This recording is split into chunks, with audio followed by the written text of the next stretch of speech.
Welcome to Chris Hair. So this is me showing you how I achieve this beautiful stitch braid. So to start, we are going to first of all part the hair and then use our comb to bring out a smaller portion or section at the beginning, divide it into three and braid down once and braid down again twice before we start stitching.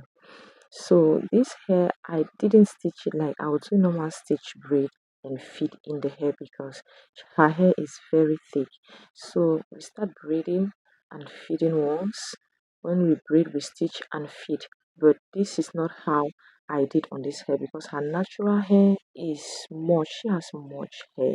So at one point I was braiding and skipping like continuous stitching without feeding because you know stitch braid, the braid doesn't have to be too big so that the stitches will be visible. So we just continue braiding or stitching and feeding in, and while looking at the progression of the braid, and when it's already the size desired size, we stop feeding and just continue stitching the braid.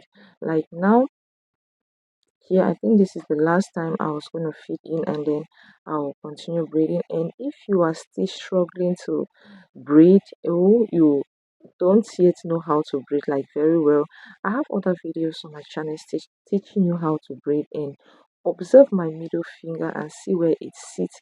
If your braids are very loose or is very loose and you wonder what is happening, you see how I use my middle finger to block that the braid so that it doesn't weaken or loosen, and that's how I keep my braid very tight or not too tight and firm.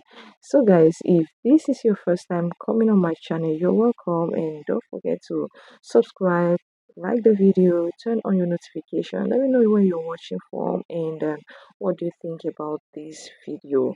So let's continue watching. It's basically just the same thing and may continue. So watch the video right to the end so that you understand what I'm doing perfectly. So I always say this, that my videos, what is important is watching it to the end and following the instructions, because I always make sure I give detailed explanation on the video. So keep watching and I'll see you back later.